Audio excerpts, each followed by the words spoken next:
I would like to thank you for winning the title because I can now retire from being Mr. International because it was 11 years ago. It's a 1 decade, you know. And when you won, I feel like more handsome because you're so handsome than me. Yeah. And I'm so happy, not only the Philippines, but only the other country that you represent is Germany, right? So you're not like representing the Philippines, but representing Germany. And I know the other country is so proud of you also. Ubusan na ako ng English.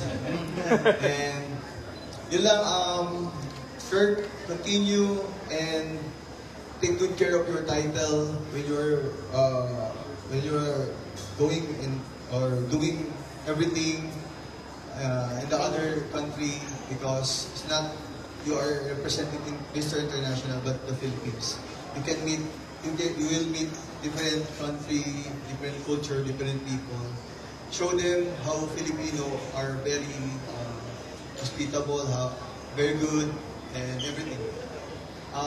Yun lang at be an inspiration to others, especially the people or the Present Kings. Gustong maging tulad mo. Yun lang, sobrang proud ako kasi I don't know if I'm the first Filipino who won because I saw some other photos. I don't know. Pero okay lang ako doon. Masaya ako. At sana there is another Filipino who will win the title. Congratulations, Kirk, for winning, and God bless you. Photo.